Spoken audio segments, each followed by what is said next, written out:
क्या चल रहा है यहाँ? सॉरी सर, लेकिन इस आदमी ने मुझे और कस्टमरों को काफी परेशान किया हुआ है। मैं इस चोर को अंदर जाने से रोक रहा हूँ तो ये यहाँ पे तमाशा कर रहा है। क्या तुम्हारी हिम्मत कैसे हुई इसे चोर कहने की? तुम होते कौन हो इसे अंदर जाने से रोकने वाले? ये होटल तुम्हारे बाप ने खोल रखा है क्या?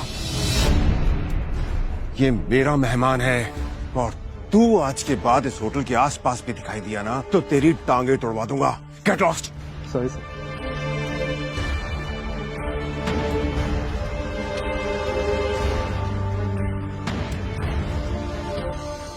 I'm sorry, tiger. इस बेवकूफ की वजह से नहीं, असल में तो छोटा आदमी का दुश्मन बना हुआ है आजकल। आओ चलो। अकरम ने अभिनव को अपने साथ अंदर आने का इशारा किया। अभिनव अकरम के पीछे चला जा रहा था। उसे महसूस हो रहा था कि बलराज भी अपने भारी भरकम पैरों के साथ अभिनव के पीछे आ रहा था। कुछ देर के बाद वो होटल के एक आलीशान से कमरे के बाहर आ चुके थे। इससे पहले कि वो अंदर जाते, होटल का मैनेजर उनके पास आया और बोला, good evening sir, welcome sir, can I get something for all of you? एक काम करो, जो भी लीकर अवेलेबल है उसकी लिस्ट भिजवा। Sure sir, but sir if you don't mind, अपने होटल में जितनी भी लिकर्स अवेलेबल हैं मुझे सबके नाम याद है। We have tequila which is of 5 lakh rupees, vodka 8 lakh rupees, biscuit 10 lakh rupees and we have gin जो कि 12 लाख रुपए की है। Sir what would you like to have? Great. क्या है कि आज मेरे यहाँ बहुत खास मेहमान आए हैं, तो इसलिए जो सबसे महंगी है वो भिजवा दो और बाकी सब चीजें भी। Sure sir, I will get the best liquor for all of you. Good evening sir. Good evening sir. Akram, hotel तेरा, शराब तेरी, फिर भी तुम्हारा ये मैनेजर तुझे तेरी शराब की रेट क्यों बता रहा था, जबकि तू कोई भी चूज कर सकता है?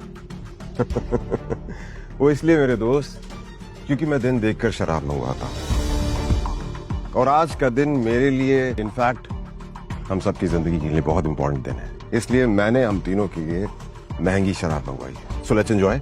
अच्छा। आओ। Okay, let's enjoy.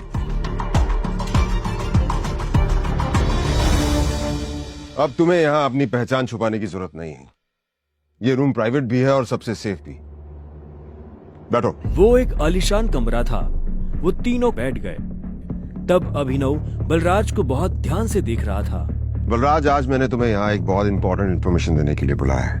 हमें संजय का बेटा टाइगर मिल गया है, लेकिन फिलहाल वो अंडरकवर है, इसलिए उससे तुम्हें मैं बाहर नहीं मिलवा सकता था। Sir your snacks and drink.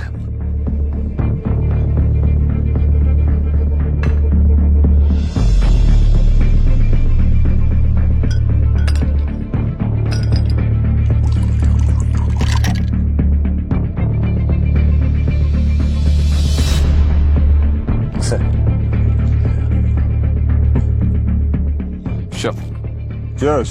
Cheers.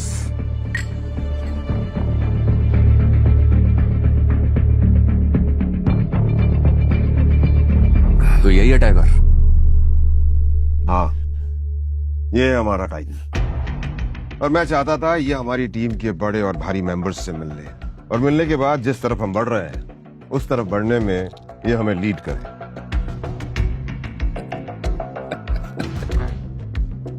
माफ करना दोस्त, पर मुझे थोड़ी हंसी आ रही है। वो क्या है ना, सब कुछ तो तू ही बोल रहा है। हमारा ये टाइगर गूंगा है क्या? हाँ बलराज, तुम्हें टाइगर के बारे में इस तरह से बात नहीं करनी चाहिए। माफ करना दोस्त, माफ करना। बोलनेस अच्छी लगी मुझे तुम्हारी। अच्छा,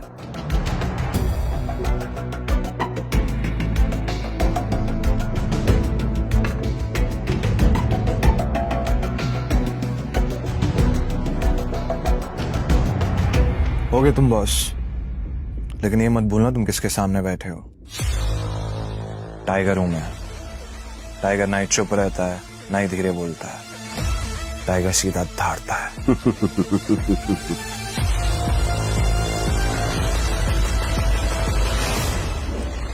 तो तुम टाइगर हो, ठीक है?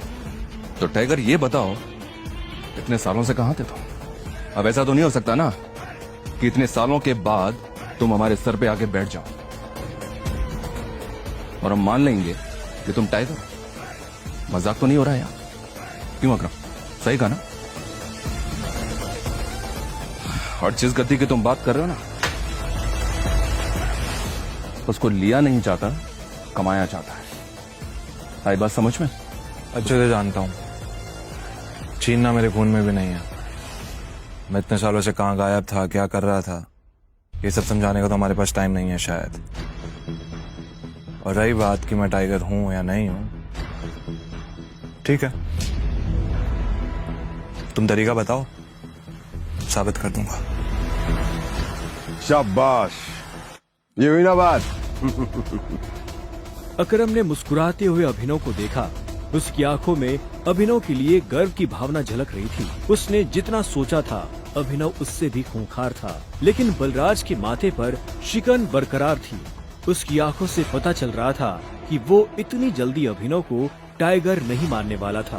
वैसे भी पूरे ग्रुप में अगर बलराज किसी चीज के लिए जाना जाता था तो वो थी उसकी जिद। वो इस बात को नहीं पचा सकता था कि कल को एक बच्चा उसके सर पर बैठकर राज करे। सिर्फ अकरम की शाबाशी से काम नहीं चलेगा प्यारे, पर मैंने अभी एक्सेप्ट नहीं किया है कि तुम टाइगर हो।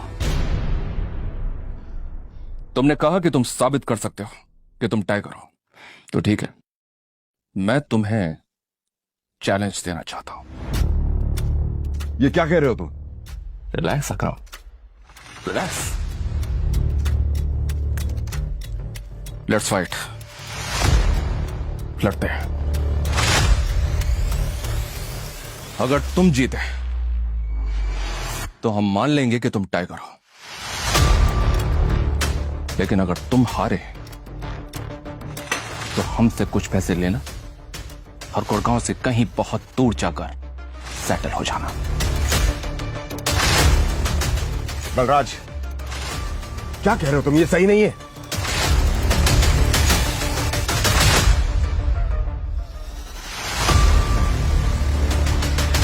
Let's fight. कब करनी है लड़ाई? ये सुनते ही बलराज के चेहरे पर मुस्कान आ गई। अकरम के होश उड़ गए थे। अब आगे क्या होने वाला था? क्या अभिनव बलराज को हरा पाएगा या उसे अपने पिता का दिया हुआ सब कुछ छोड़कर हमेशा के लिए दूर जाना पड़ेगा? जानने के लिए सुनते रहिए द रिटर्न ऑफ टाइगर, सिर्फ पॉकेट एफएम ऐप पर। आगे की कहानी जानने के लिए नीचे दिए गए लिंक से डाउनलोड करें पॉकेट एफएम ऐप।